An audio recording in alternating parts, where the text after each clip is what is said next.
Hello, everyone. Thank you for joining us again on this episode of BAEP Talks with. It's a discussion of interest with someone who has experience living with or managing, treating, and or supporting others with a chronic menstrual health disorder. My name is Julia Mandeville. If this is your first time here, I am the host, and I'm also the Public Health and Advocacy Manager of the Barbados Association of Endometriosis and P.C.O.S. Today, I am joined by Tanisha Cross, aka Coach Cross.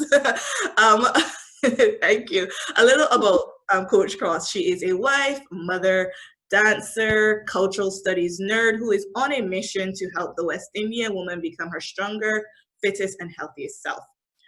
She's a working mother of a super energetic toddler, and she knows how much of a challenge it can be to juggle the many demands of life while somehow finding time to eat well, work out regularly, and take care of yourself.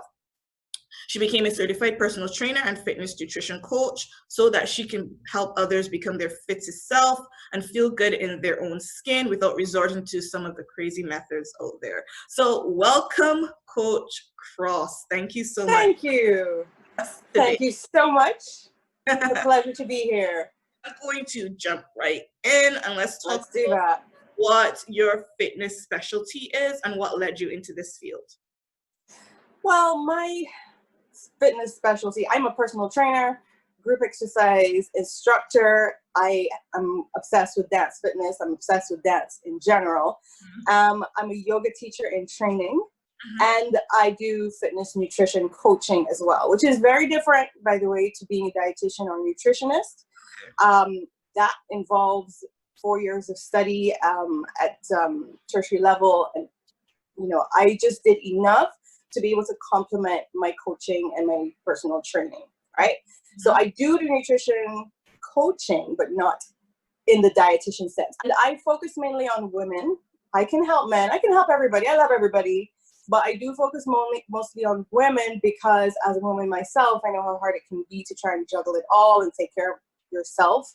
And the older we get, the more we seem to not really put ourselves first. And that's not okay. So that's it. That's where I'm at. Okay, thank you for that. So can you outline your philosophy as a coach, your preferred style of encouragement, and then you just mentioned, you know, with as women, sometimes we tend not to put ourselves first. So then how do you approach potential client discouragement?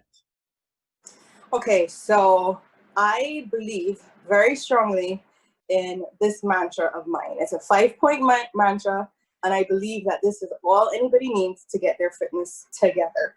But it's, you know, it's easier said than done. But anyway, so number 1 is to eat real food. Real food. Not so much packaged, but more of the real stuff that grows on the trees and out the, you know, bush and all of that. Move every day. So even if it's not working out, somehow you're moving your body every day. Your body needs to move. Listen to your body, which we tend to not do. We tend to ignore the little niggle until it becomes a huge issue. So always listen to your body. Be kind to yourself. I'm gonna let that sink on. Yeah.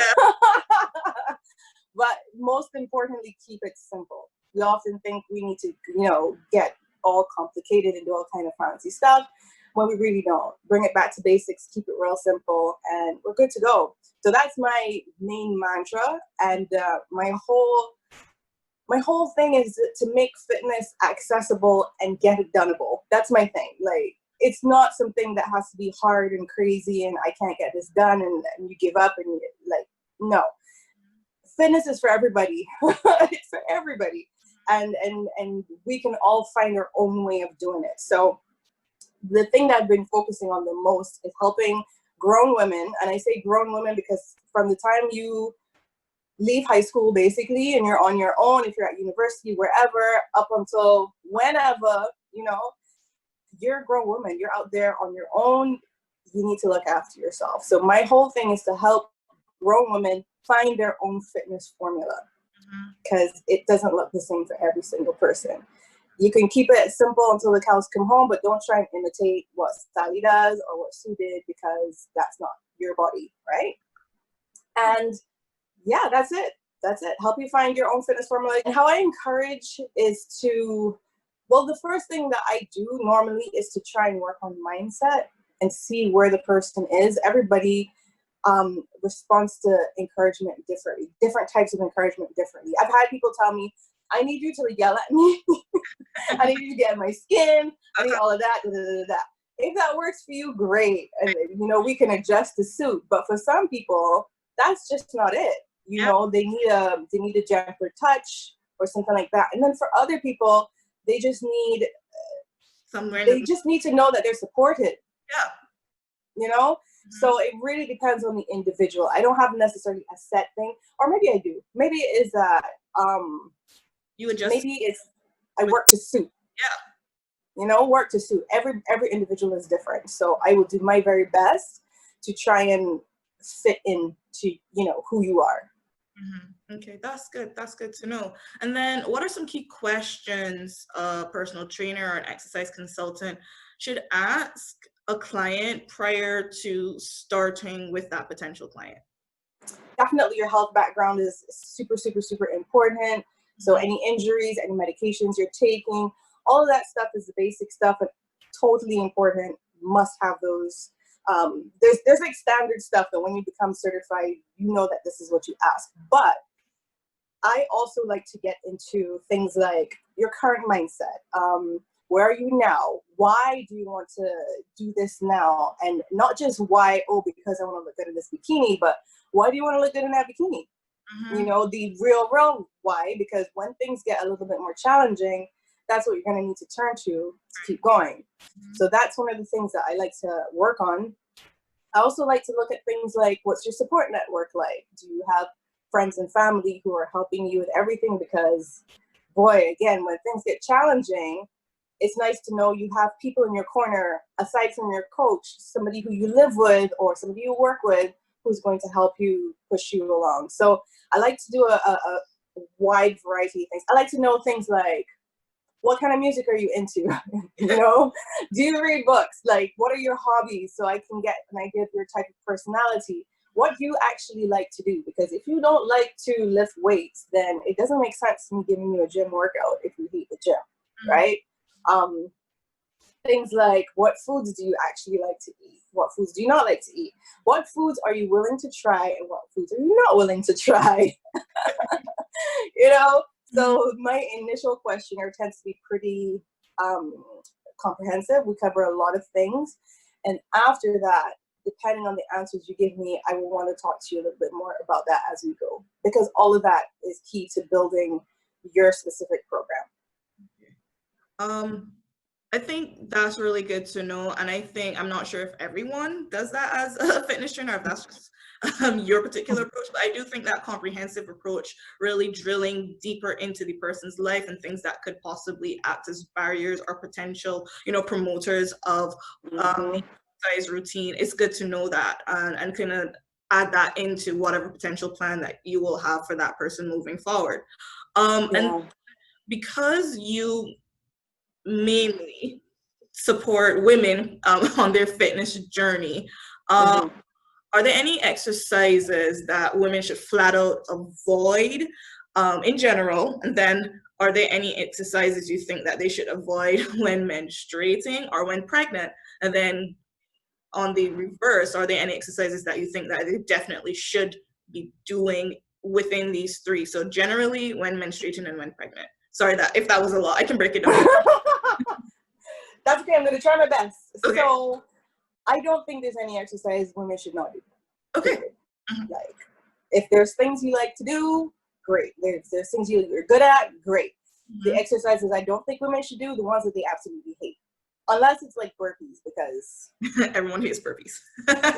Everyone hates burpees. Like, it depends on the reason why you hate the exercise. Like, if you literally hate going to the gym, or I know somebody who hates yoga, well, then we're not going to do yoga because you hate the whole thing about sitting and breathing. Like, that's not your thing. Let's move on to something else.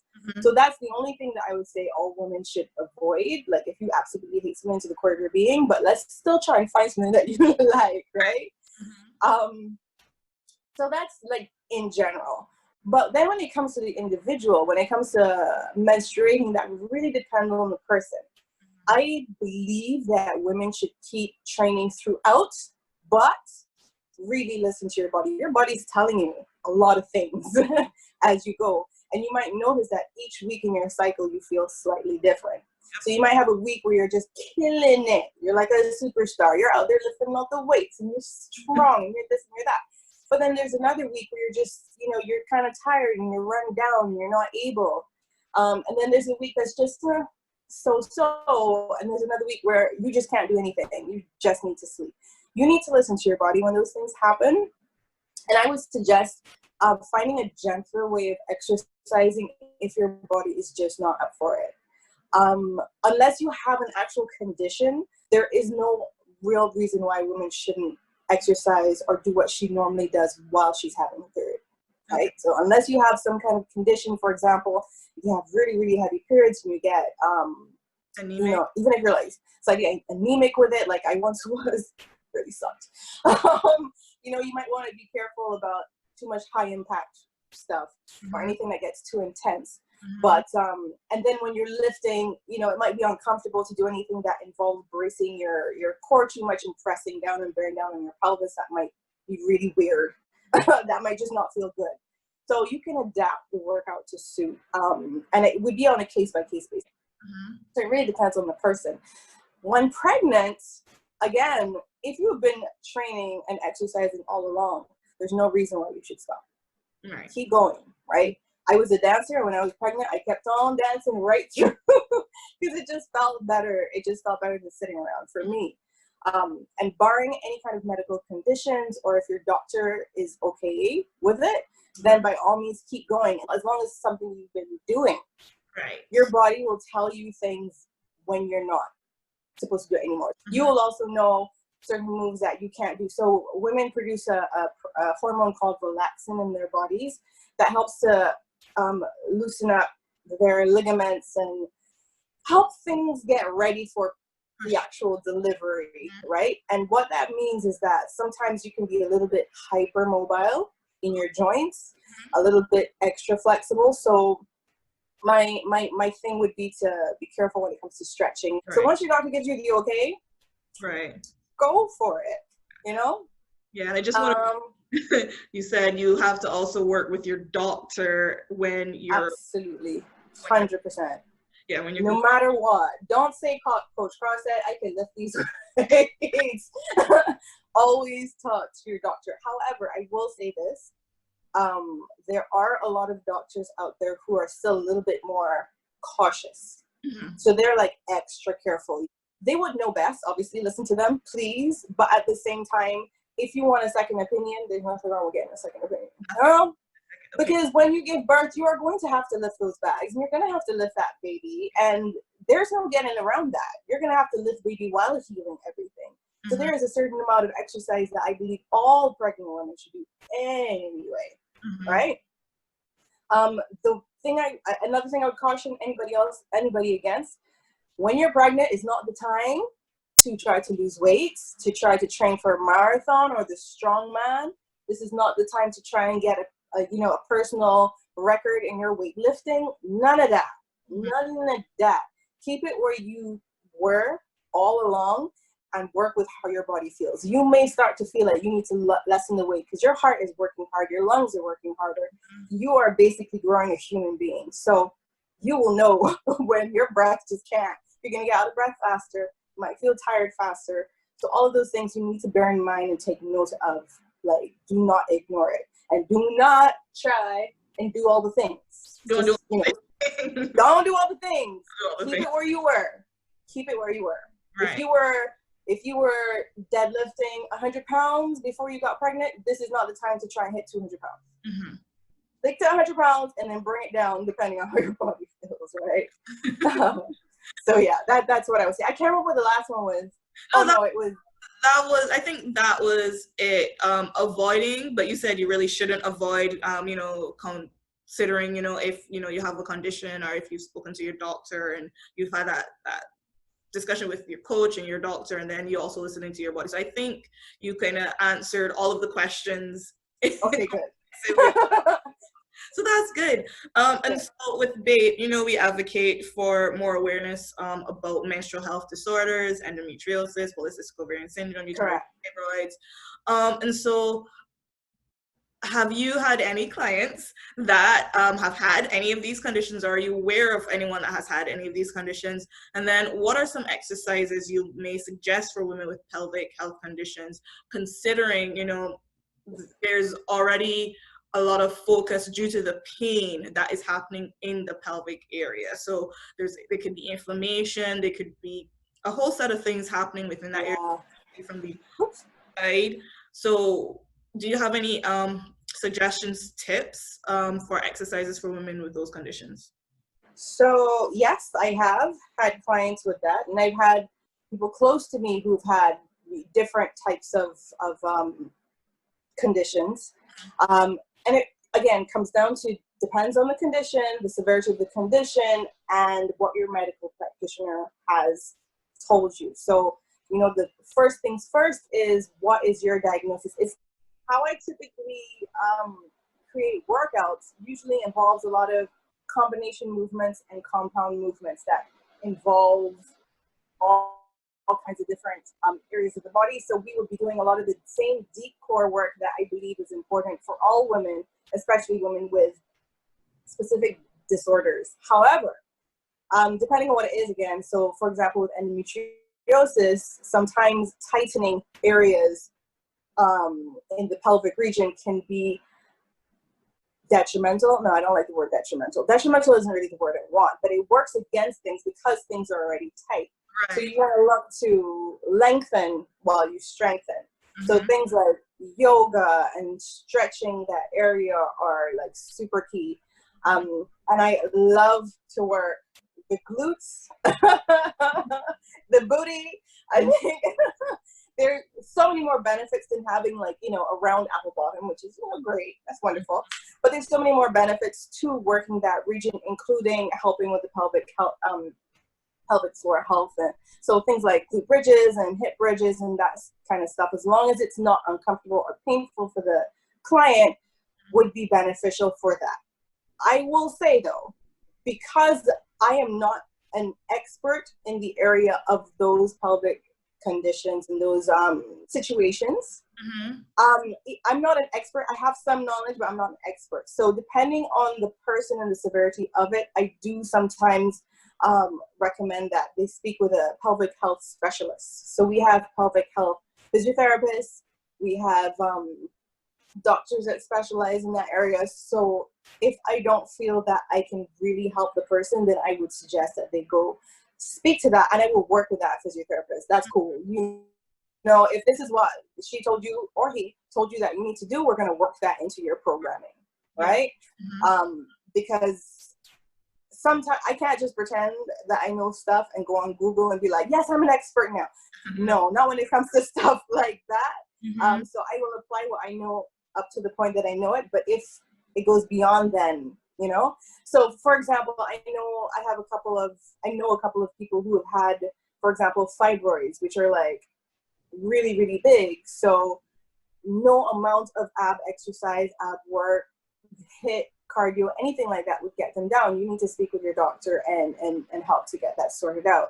I myself, when I was pregnant, I didn't know I had fibroids until I got pregnant. And I had one right in the front of my belly button. I called him Frank. You called him Frank was Frank. I called him Frank. Okay. Frank was an absolute pain in the butt, because some days it would be fine, I wouldn't feel any pain, but other days exercising would be incredibly painful. So, you know, it's a case by case thing. It depends on what the situation is, and I might, you know, get some consultations from some other people, go and speak to this person, and then we'll work together to get your best thing. But I think that things like avoiding crunches and shortening and tightening them when a lot of the tissues inside there are already like this. Yeah. Right? So when you do it more, you might be causing more pain. So sometimes you need to work on the lengthening movements that also strengthen.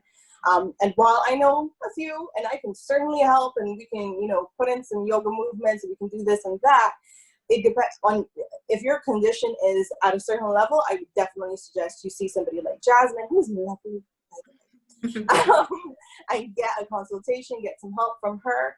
And, you know, most of us are willing to work with each other. Most physiotherapists that I know are willing to work with personal trainers because, you know, having a team is so much better than having a one person. So you have, you know, somebody who helps you with your diets and your workouts and your physiotherapy and your mental health. Let's just not forget that part. So having a team that works together is the best way.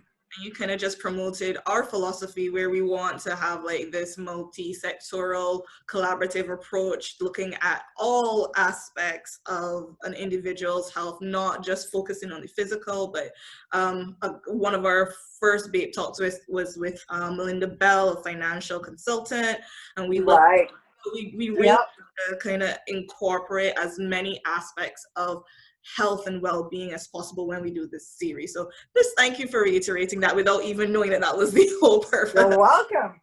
Because I 100% believe that. I 100% believe that that's important. Like, even if it's fitness alone, you're never going to become your fittest self if you don't work on all the areas. It's just not it. You can jump on a treadmill for, you know, 2 hours a day and you can eat only bush and you'll lose weight, sure. But you're never going to be the fit and healthy self, the fit and healthy person who can maintain that long term. It has to be an all encompassing thing. So I strongly believe that. So I love that that's your philosophy. That's awesome. Yes. So we're talking diet and nutrition, and you said that you're not a dietitian and you're not a nutritionist. However, how important is nutrition when you are kind of developing a regime with your clients? So nutrition is super, super, super key. Like, it is probably more important. I know that movement is my thing, right? So I'm like, no, but seriously, nutrition is more important than the actual physical element of stuff, right? Your diet is make or break. So getting it together is super, super, super key. And I made that distinction between being a nutritionist / dietitian and a nutrition coach because sometimes people think that you can just go up to a trainer and be like, yeah, give me a meal plan. And most of us can write a meal plan, easy peasy. So but there are a few problems with meal plans. One is if you have, so a dietitian or a nutritionist would write a meal plan for people specifically with medical situations, or if you are like extremely overweight in certain conditions, like that is their whole thing. They study the whole science behind it, and they're that's like going to a shoemaker to help you with the pain in your ankle when you should be going to your doctor. Right. That's kind of what that's like. Everybody has their specialty in the special areas, and we do need to respect that. Because it's out of our scope of practice if you do it in a certain way. So there's nothing wrong with helping your clients understand nutrition better, identify how to eat, identify what, you know, is more beneficial, try to get them to eat more raw food, more vegetables and green stuff, that kind of thing. You know, even help them to meal plan, but not in the sense of eat, you know, half a cup of oats and, you know, some shredded chicken and broccoli, and like not that specific, but help you to sit down and work out a meal plan for your week that's going to work for you and your family, with foods that you enjoy, recipes that you want to try, experiment with food. So I like to call it, I give nutrition guides, I give recipe books, and I help people to put them together in a possible menu for the week, right? That's what I do. And that's for general population, the general clients that I work with. But as soon as you have a medical condition, I'm going to consult a dietitian nutritionist. And I've had access to meal plans and protocols and stuff from registered dietitians, and I've used those as well. So you can, again, working with a team, you have everybody working together. When something is out of your scope of practice, you know, you consult somebody because they're there, right? So all that said, it is incredibly key, and I talk about nutrition a lot, right? I talk about, you know, getting your energy balance together, because if you're trying to lose weight, you must eat less calories than you burn. It's like the only way to do it, right? And that's why all diets in the world work, because that's the one thing they have in common. calorie deficit, right? So, but you don't have to relegate yourself to eating only salads and kale. Like it can get more exciting than that. So I'm a big believer in balance. Yes, I want you to eat your vegetables and your fruit. Yes, I want you to eat whole foods as much as possible and stay away from processed foods. And I want you to get in enough protein. I want you to love carbs because carbs are not the enemy. But I also don't believe carbs are not the enemy, y'all. Carbs are great. And I also think that we need to allow ourselves a bit of grace to enjoy food sometimes. Food is meant to, not sometimes, all the time. Food is meant to be enjoyed. And so, for example, I'm like anti-cheat meal. I don't believe in the cheat meal at all because it's making that thing sound like you're being naughty and you're misbehaving, and it puts this whole negative connotation around it. If you have some ice cream, there's nothing wrong with that. Eat your ice cream, enjoy your ice cream, just don't have the whole bucket of ice cream.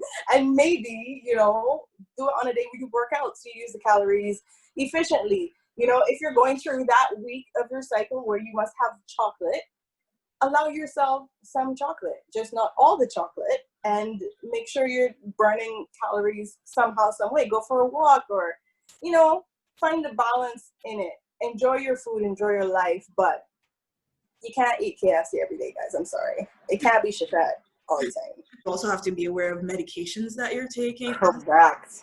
Impacts on your hormones and all of the other things that come along with that. So you're very right when you do need to consider the client's entire the whole thing. Exactly. Whole thing. So yeah, and food is meant to be enjoyed. I love food. I love food too. I actually call them treat meals. Mm-hmm. So I am treating myself to this, and I'm going to sit down and enjoy it. I got that from a former coach of mine who's absolutely wonderful. Her name's Rael Graber. She used to talk about treat meals, and she treats herself to meals, and she keeps herself, she's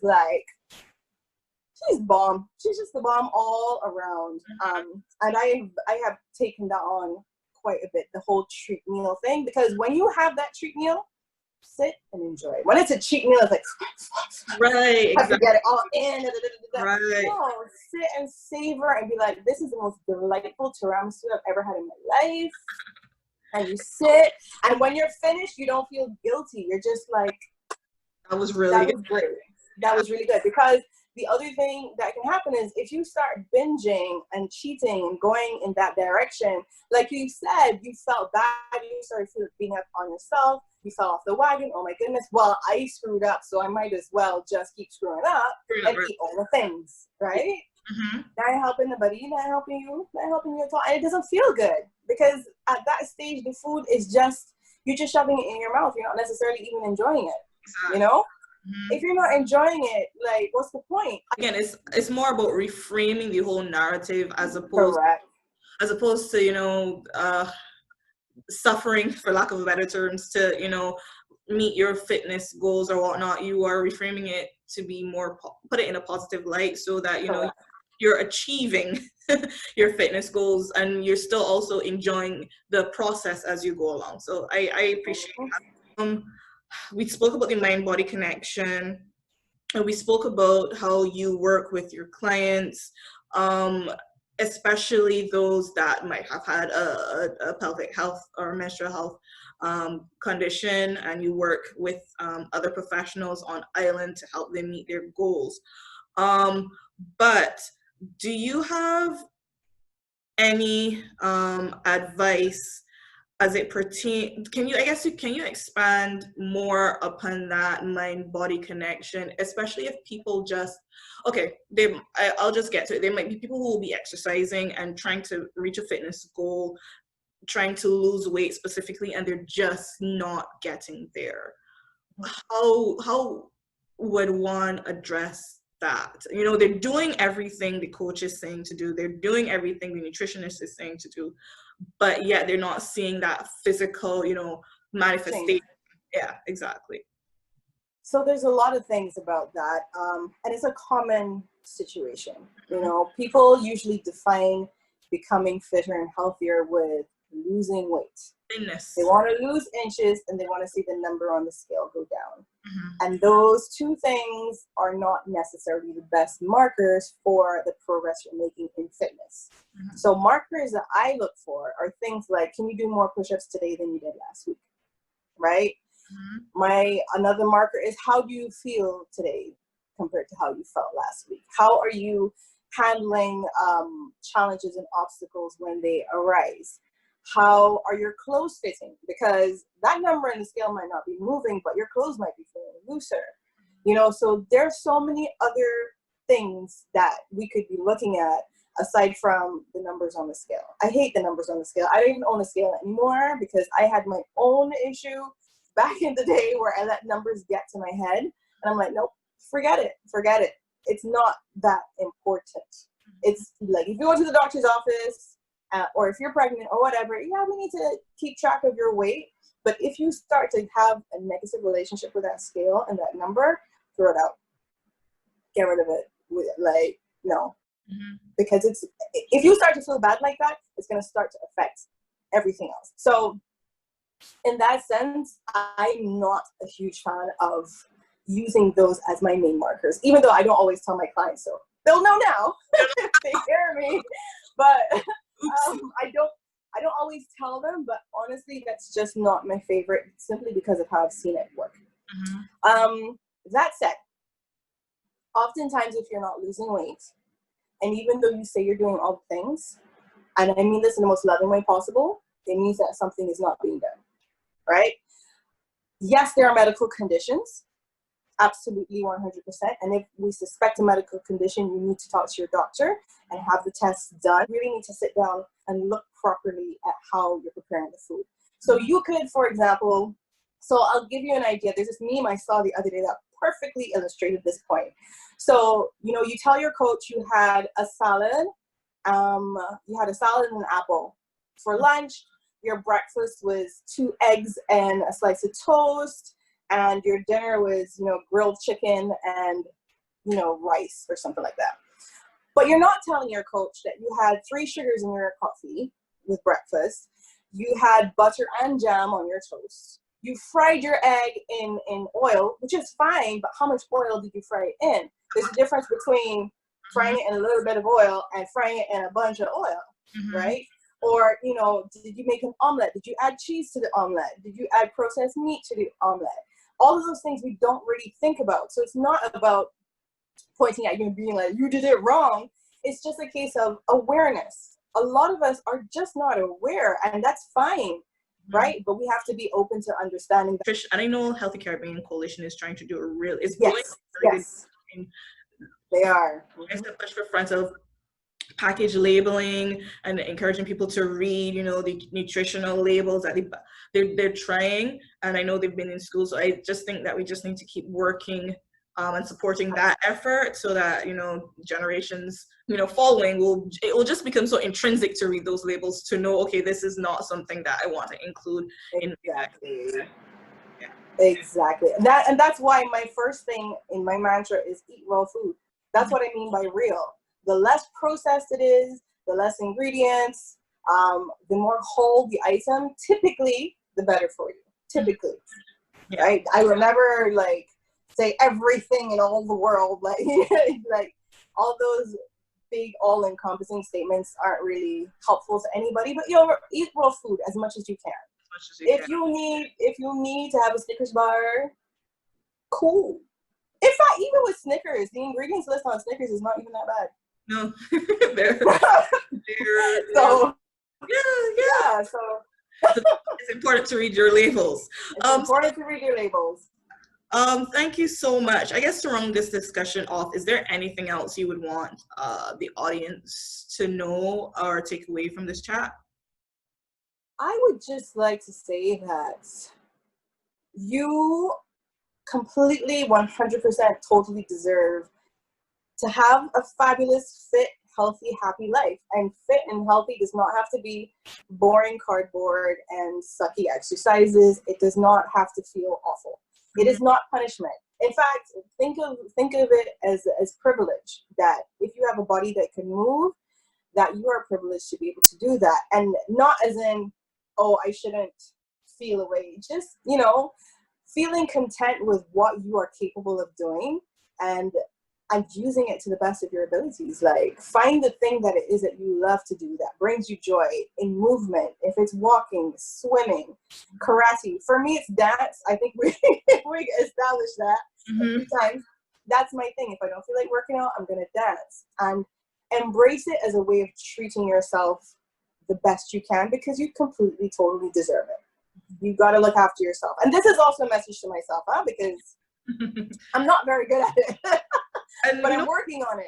Yeah, thank you for being vulnerable and very open about that, because it's great to see a fitness coach expert also admit, I struggle with it too. Let me tell you, I really, really do. I really, really do. And the worst thing, it gets worse when I get down on myself about it. So I'm really working on being kind to myself. Again, that's why that's in the mantra, because being kind to yourself sometimes makes all the difference in the world. Yeah. And we have like this 7 whenever we do outreach, we have these 7 points we want to leave people with. And the last one is be kind always. And generally it's be kind to others, but you just brought it home that we should also include ourselves in that. We need to be kind to ourselves. You gotta be kind to yourself, because I would push that even further. And again, this is my internal work that I'm sharing with everybody. I would even push that further and say you need to be kind to yourself first. Mm-hmm. We know we've all heard you can't pour from an empty cup, but like really, really, you can't. You really have to fill yourself up, and you're not going to fill yourself up if you're not at the very least kind to yourself. Mm-hmm. But the more full you are, the better you treat yourself, and the better you feel. The more you can give, the more you can be kind, the more you can help everybody else and lift other people up. It really is about self-affirmation and self-love. Thank you so much, Tanisha. You're most welcome. This was more than expected, but I appreciate it. I knew we wanted to talk about fitness, but we spoke about so much more than that. And I do think that that's what is important to show, that it's not just about, we're not one-dimensional, and you need to look at all aspects of, of what being human is. So I appreciate that you were able to give your time. I know how busy your life is. So chaotic is the word. But it's fine. So for more about Coach Cross, we will provide more information in the description below, and it will be on the end card. Thanks to all of you who have joined us, and we look forward to seeing you on the next BAEP Talks with. Have a lovely day.